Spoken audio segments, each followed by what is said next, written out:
Experimentation on the lab rat lasts for a period of 18 years, sometimes even more. The procedure of said experimentation rapidly expands within the last 3 to 5 years. The laboratory experiment I'm telling you about does not involve any complicated equation or even a tricky chemical compound. Oh no. In fact, the complication of the matter exceeds to a much greater extent. I'm talking about the raising of the firstborn child, the test dummy for parents.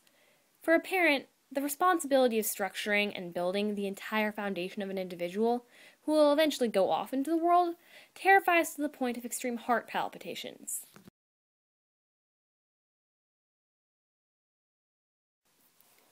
Children don't come with a how-to manual giving step-by-step directions. The firstborn acts like a test run and becomes the constant in the experiment of raising children.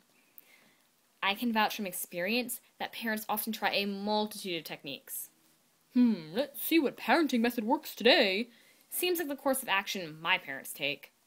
From grounding to picking up rocks all day to, I am very disappointed in you. I play the test dummy for all of their strategies. Of course, my parents' behavior does appear understandable. Teenagers, especially teenage girls, go through so many moody phases and attitudes that any parent or guardian would go gray. The first child experiences everything along with their parents. First to go to school, first to date, and God forbid, first to drive. With all these firsts, parents often hesitate and maintain strict boundaries for X amount of time, which they significantly lower as soon as the second, third, fourth, and in my family's case, fifth child rolls around. The most frustrating thing for me consists of watching my younger siblings go off and start things much younger than I ever was allowed. I was 13 when I was finally allowed to stay home, all by myself. My sister Laura was the ripe age of 9. I wasn't considered old enough for a cell phone until I was in 8th grade. My brother received his at the start of 6th grade. However, this question does not simply reside on these petty subjects. These boundaries set by my parents restrict everything from driving to dating. With good reason, of course, but to a 17-year-old girl, these restrictions take on the qualities which represent Armageddon. I, of course, do not respond to the restrictions with the utmost maturity my parents expect, but watching 4 younger brothers and sisters go off and do all the things you were deemed too young to do creates a great deal of frustration. Allowing a daughter to finally date, or more like tolerating a daughter to date, exists as a form of taboo for most parents.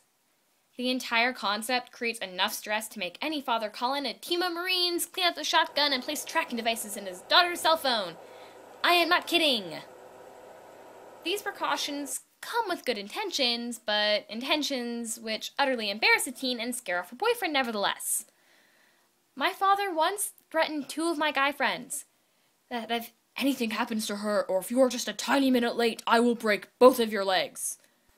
Really? Behavior in the form of intimidation stems from anxiety. This fear, however, will dissolve away as soon as the next child comes along, of course. Once the first independent variable of the child-raising experiment goes through the motions, the rest comes quite naturally. The fear of dating, however, cannot even compare to a parent's worst nightmare: driving. Just the idea of me behind the wheel both excites and terrifies my parents. I am desperate to drive, yet I'm not even permitted to even consider the matter. Because I said so. I am unable to attend half of any of my activities, work, after-school help, sports, friends, simply from the inability to drive myself. Despite my parents' utmost dissent towards the path towards a license, driving me around all the time becomes quite taxing for them. The moment I do sit behind the wheel, however, their knuckles go white. Their terror, or opposition to an increased insurance rate, results in the continuation for procrastination. Somehow the logic of waiting till I'm 30 for my parents to allow me to drive has solidified to such an extent that the mere mention of any automotive gives my parents a heart attack. I am a typical teenage girl with a typical teenage attitude.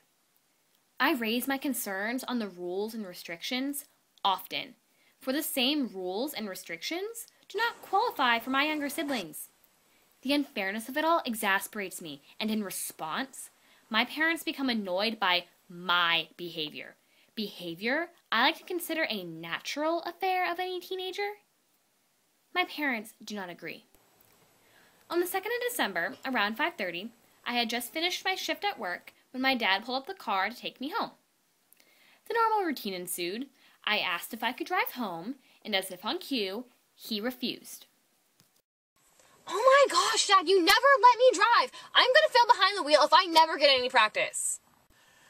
Elizabeth, I'm not in the mood to correct your terrible driving. I'm tired and I want to go home. I obviously didn't take his not-so-subtle hint. Instead of surrendering to the passenger seat, I continued to press on. Fine, but I would be a much better driver if I had any practice. Yeah. You are such a hypocrite. Just the other day, you said I could drive home after work.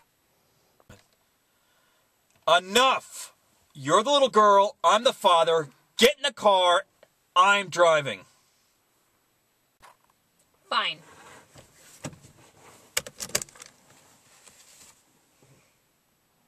Stop it. No, no, no. I was forced to wait an extra 8 months to receive my permit, despite the fact the DMV's location calculates around 5 minutes from my house. Why must I jump through all the hoops? Really? I raised this new unjust Dad? knowledge to Dad. How come Lenny gets his license when I had to wait 8 months to get mine?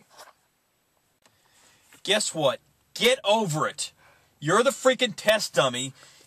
If you came with a manual, it would be just so much easier. I have my reasons.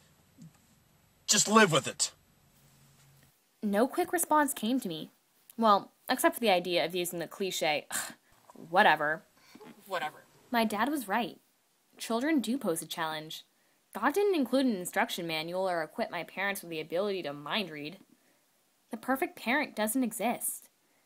I must applaud my parents for their absolute patience with raising 5 children, including raising senseless me first. Even though their methods confuse and frustrate me, I should learn to hold my tongue. I am the firstborn, and therefore the lab rat, the test dummy, and the experiment. I look at my siblings and watch as they grow up with a greater birth of freedom which I never experienced when I was their age. My parents learned how to deal with me, and I learned how to deal with my parents. Of course my parents invent so many restrictions for me. They're worried and unsure. Once they know how I progressed, the other 4 should end up just fine.